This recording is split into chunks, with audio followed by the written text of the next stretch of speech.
Ladies and gentlemen of the internet, welcome. So we're here today to round up all the transfer news from today. Let's start with the first one, which comes in a way from Le Parisien, which basically says that Ousmane Dembele, who obviously we are strongly linked with, will not join PSG this summer. Then in addition to that, we've also got Fabrizio Romano, who says something similar, that Bayern is definitely interested in him alongside PSG. But PSG doesn't seem to be going all in for him, whereas Bayern, we don't know. Now, just following the news a little bit here, apparently Ousmane Dembele wants 40 million per season from Barcelona, but it's also been said that he values a good sporting project over the money. So if he can get a good sporting project, that he will join that over, getting a significant, pay rise. I mean, 40 million coming out, let's be realistic, but he would take a significantly lower amount, a reasonable amount, if the sporting project is right. Now, my thoughts on Ousmane Dembele, I'll just go through those very, very quickly. I think he's a great player. I'd love to see him at Bayern. He is made out of glass, though. Now, he hasn't been injured lately, and he's a player that, if he plays, his ceiling is right up there, like right up there, like with the very best of them, like with your Mbappe's and whatnot. Like, he's right up there. But the issue is just that he doesn't stay injury free long enough. Now, if we were to get him and say we for a reasonable amount, he's a free transfer. But if we were to get him and we also gave him a decent wage, like not go crazy or anything, but just a decent wage, and he stays injury free, this could be one of the greatest transfers of all time. But that's a lot of ifs. Now, the thing is, he's very good friends with the French contingency at Bayern.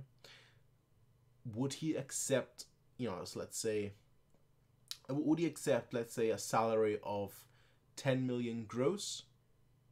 I don't think so. But I'd try it. I would try it, but I would set limits. And I know we're terrible with limits, as we all know, but I would set limits, but I would still keep trying. So we'll see what happens with that. But as I said, the news from Le Parisien is that he will not join he will not join PSG this summer. And obviously, us being strongly linked to him, that kind of means, that he might be leaning more towards us than them. But also, the big sticking point has been the salary, and just how much he would cost. So we'll see how that all pans out, ladies and gentlemen. But yeah, that's the first news. Then the second news comes in a way from Kicker. Kicker basically saying that Ryan Gravenberg will undergo his medical at Bayern next week, and then will sign a 5-year contract until 2027. This comes, after all the news we had yesterday, that the deal is done. And yeah, when all the newspapers at the same time say that a deal is done, typically 9 times out of 10, it means that a deal is done. Like, yeah, that's just the way the situation typically goes. So Gravenberg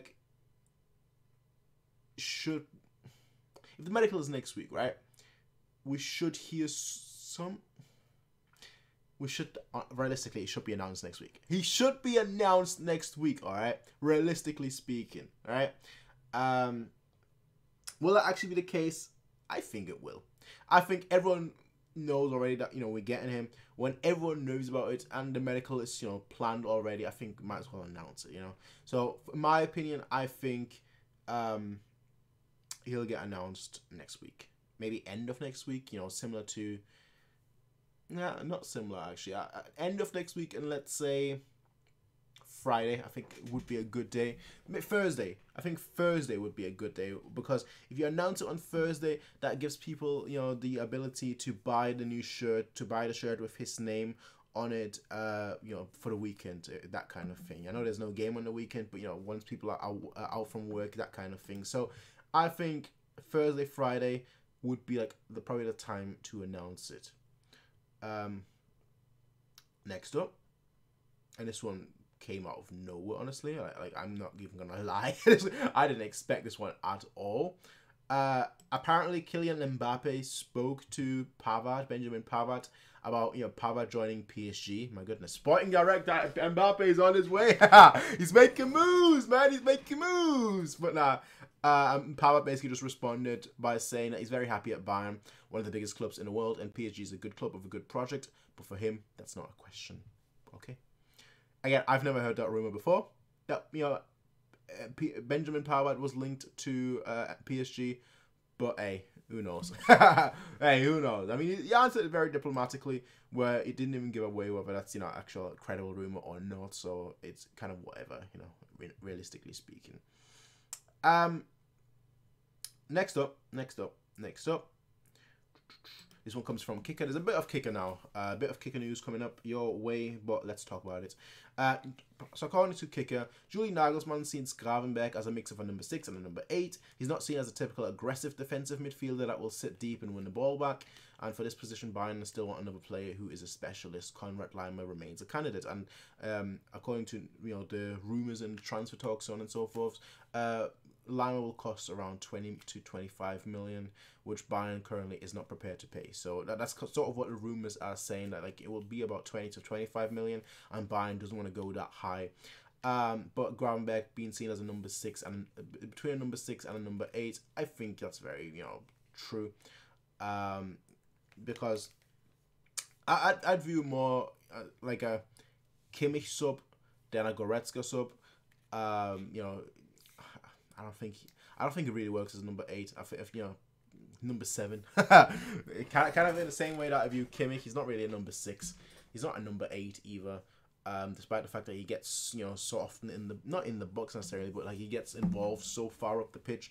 But like really a number 7 is a good way to describe it. Like someone that influences the play from further back, but isn't quite an out number 6 in that sense. And Gravenberch, he's very similar to that as well.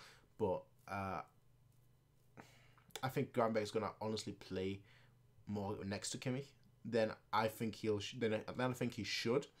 I think he should be playing next to Goretzka a lot more, but I also don't think Goretzka is gonna stay fit, and that's why I think he's gonna play next to Kimmich a lot more. And I think he's gonna learn 2 things: one, defensive discipline a lot more, and I also think he's gonna help a lot more with the attacking contribution. So yeah, that's how I think the season will go. Next up. Kicker, as I said, we're in the kicker mood. You know, if you have a ball, then you better start kicking it. But yeah, within the club, there are serious doubts over the signing of Sasa Kaladzic. I definitely know I butchered that name. Kaladzic. All right, spoiler. Damn it, I didn't want to give a spoiler away, but spoiler. He isn't in my name. He isn't in my list. All right. I think if we get him, I wouldn't be against it necessarily. Like, you wouldn't see me, like, you know, be like, oh, man, this is awful. But it's not like, to me, it's just like okay, a different kind of profile. I'm not against that. I don't think, you know, there's necessarily a profile that we should be going after. I think that, you know, we should have a scope as wide as possible. But I also I can't get excited about him, basically. That's all it boils down to. I can't get excited or think that he's going to be like the main striker. And the club seems to be having similar visions as well, like I am. So, yeah, there is apparently serious doubts over the signing of him, which is why the signings have been stalling. Now, here is where it gets very interesting for me. Very interesting for me. Kicker. Just as Zirkzee, who returned to Bayern from his loan this summer, is currently planned as a backup number 9 for next season. I'm extremely happy for that. Belgium League, right? Here's a little spoiler talk. No, spoiler. No, stop. It's just a little talk for me. The Belgium League has been, personally for me, the most exciting league to watch this season. It has been the most exciting league to watch this season. I think I've been watching more Belgium League than I've been watching like Bundesliga. Honestly, if I like judge just like how much I actually watched of a league, I think it would go Dutch, Belgium, France, French, whatever. So that's kind of the way I probably would go for this season, like Dutch, Belgium, French. In terms of like how many minutes, how many games I've watched of certain leagues, and Zirkzee has just been incredible. There was a little bit of a lull, I'm not gonna lie, But for the most part, you know, the issues that we quote unquote had with him at Bayern, you know, where he seems lackadaisical, seems like he's not putting in any effort. That wasn't the case. Like, he actually was hungry. Like, he was hungry. He was great. Honestly, I've been having some Zirkzee propaganda on Twitter for like maybe even 2 months now. But if he wasn't a Bayern player, right? If he wasn't a Bayern player and he wasn't loaned out to if he wasn't a Bayern player and had the same stats, people would be going crazy. But because he's a Bayern loanee and people have already written him off, Bayern fans have already written him off, and they were like, yeah, we're not giving him a chance. You know, he could do amazing. He could have scored 100 goals this season. People would have still not given him a chance. And I know it's the Belgium league, but him being planned as a backup number 9 for next season makes me extremely excited. I'm not saying he should be a starter. Give him a year, give him 2 years as a backup, and then I'm saying he should be a starter. That's all I'm saying. That's all I'm saying. So when I saw this news, I'm like, it only came out like 35 minutes ago. I'm like, ooh, baby. All that propaganda is finally worth it. All that propaganda is finally worth it. Just to give you some context, actually. Perfect time. I just posted this. So just to give you some context, in the league, in the Belgium league, he's played 32 games. Now, obviously, that doesn't mean you're playing from beginning to end, 90 minutes, so on and so forth. It just means he played 32 games in general. You know, he came in, blah, blah, so on and so forth. He scored 15 goals and 8 assists. So 23 scorer points within 32 games. Now, these stats come from Transfermarkt, but I think you can kind of get where I'm going with this. Like, 32 games, 15 goals, 8 assists. And then in general, in total for the entire season, 47 games, 18 goals, and 13 assists. So not just goals. Like, he's double digits for both goals and assists. 18 goals, 13 assists. You know, in total, you're looking at someone with over 30 scorer points in 47 games. That's crazy. And I know it's the Belgium league. People say it's the Belgium league. That's still crazy. I think he needs to be given a chance, honestly. I think he needs to be given a chance, and if he is planned as a backup for next season, I'm extremely happy because I think that he would absolutely kill it. I think he'd absolutely kill it. So I'm a huge fan of seeing that news. I saw that and I was like, okay, I'm making a false video, just calling it like transfer roundup or news roundup, just so I could talk about my boy Zirkzee. Like, that was the whole motivation for this video. So if you enjoyed this video, give it a thumbs up, but also make sure to be excited for Zirkzee next season. That's all I'm gonna say. Otherwise this video wouldn't exist. All right, straight up. So my boy Joshua, hey. Let's go. Now, next up, just continuing, you know, we can't stop here now, even though, you know, hey, it could be like that. But next up, this one comes from Bild. Bild basically reporting on Sadio Mané. They've been talking about him non-stop for a while now, but they just came out again with a new report saying that Sadio Mané is leaning very strongly towards joining FC Bayern. My lips are chapped, bro. The more, like when you just speak to yourself for like 50 minutes, your lips just dry up so incredibly quickly. It's crazy. But yeah, Sadio Mané is leaning very strongly towards joining FC Bayern, and official talks are set to take place after the Champions League final. Mané's plan is win the Champions League, say goodbye to Liverpool, and hello to FC Bayern. After 6 years in Liverpool, Mané is looking for a new challenge. Liverpool are not expecting him to extend his contract beyond 2023. Bayern are willing to pay around 30 million, a comparable fee to what Liverpool paid for Thiago when he also has 1 year left on his contract. Okay. And apparently, Mané is seen as a replacement for Gnabry, not Lewandowski. Gnabry. Let's keep that, you know, let's keep that straight. So, 30 million. Okay. We're going to have to talk about Mané in a separate video on its own. And like, it's definitely going to be a video this week. This week is a bit... Maybe not this week. But there's definitely going to be a video about Lewandowski, his situation. Somebody mentioned it in the comments. I do read all the comments, as I always say. Somebody mentioned that I should talk about Lewandowski as a whole in general, and I definitely was planning on doing that anyway, because I was planning on doing my strikers or players that could replace him list. So I was gonna talk about him before I started, you know, that series, which will you know, I'll probably make a Lewandowski video this week. And I'll make... Because the Champions League final is on Saturday, isn't it? Lewandowski video is coming on Sunday. Mané video is coming on Saturday. We'll talk about Mané on Saturday. So I won't talk about, you know, that transfer, that talk, whatnot, in much detail now. We'll wait until Saturday. But to keep it short, very short, and we'll talk about it in much more depth later on. I'm not for it. I'm not against it. And there are reasons why I feel both ways. If we get Mané, we are getting a player that can help us immediately in the short term. Obviously, you know, we have to take his age into consideration, but I don't think his age is that much of an issue. I don't think his wage. Well, we don't know what his wage will be, but I don't think his wage is that much of an issue either, or shouldn't be that much of an issue.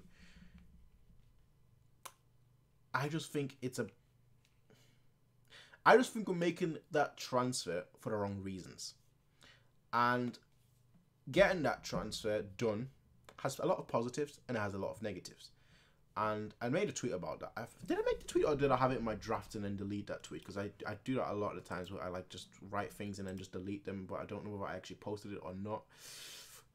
Let's have a look. Positives, yeah. So, I'll just run over that quickly. He knows German from his time at Salzburg. Also, honestly, that game that he had, you know, we had a friendly, I think, where Pep was here, I think, I want to say 2014. The friendly might have been in 2015, but I think it was like 2014 December, I want to say, you know, during the winter break, where we played against Leipzig, and they overran us. And I think it was Mané in that game. I was just like, bro, what is going on here? We need to sign that kid. And I think it was him. Might have been someone else, but I think it was him. And yeah, I was just going nuts. And we didn't sign him. And now it looks like we might be signing him. But yeah, positives. He knows German from his time at Salzburg. Plays at Liverpool, who have a similar style. Not exactly. I think under Hansi Flick, you know, that point would have been a lot more true. But it's not. We don't play like, you know, we don't play completely different systems. We play quite similar, and should bring experience and immediate quality, which I think will be a significant push for the Champions League if we do get him. So that's kind of the positives. Negatives: expensive transfer fee, allegedly. I mean, 30 million. If we can, 30 million isn't too bad. That's actually pretty decent. Expensive salary. Again, that's just another assumption. We don't know what his salary is going to be. All these things we don't know. So it's speculation, of course, but isn't everything speculation at the end of the day? Inconsistent. That is very much true. Like, you know, right now he's probably Liverpool. I wouldn't say best player, but he's definitely up there in terms of their best players. But, you know, that only happens for like 3-4 months here, and then it is nowhere to be seen for another 3-4 months. You know? So inconsistent in that sense. I mean, if he pops off in like the right 3 or 4 months, then hey, that's amazing. But like, you kind of need that little bit of luck as well. He's older. Okay, that's not you know, subjective. That's an objective fact. And he blocks the path of Musiala, Vanislav. That's also an issue. Now, when we talk about Mané, I feel like I almost have to make it like a. Is it time? Oh boy, is it time to make a Salihamidzic video?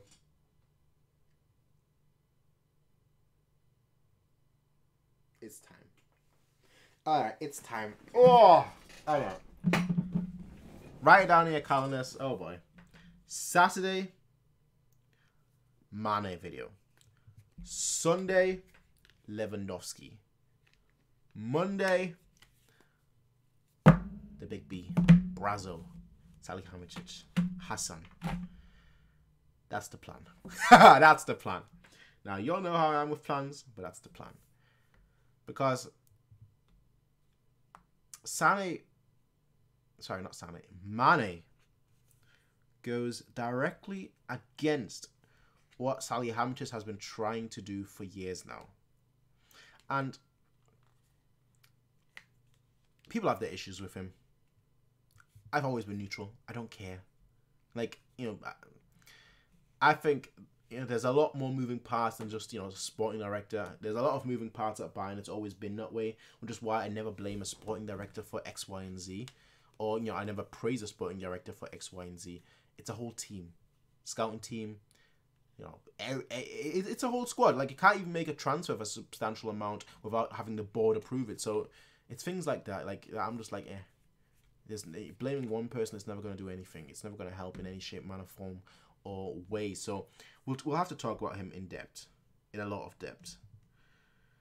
And I kind of dread it because there's a lot of people that hate him, and then there's a very small section of fans that actually really like him.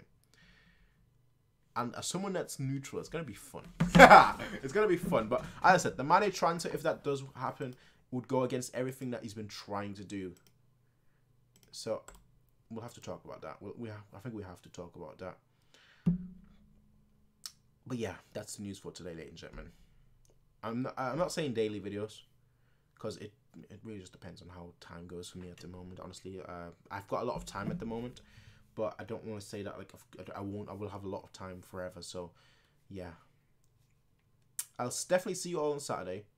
Maybe tomorrow as well. With some transfer roundup, transfer news. But I'm not going to guarantee that.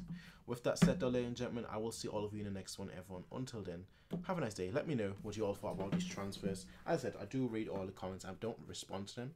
But I do read all of them. So, yeah. I'll see you all next time. Until then, have a nice day. Peace out. And as always,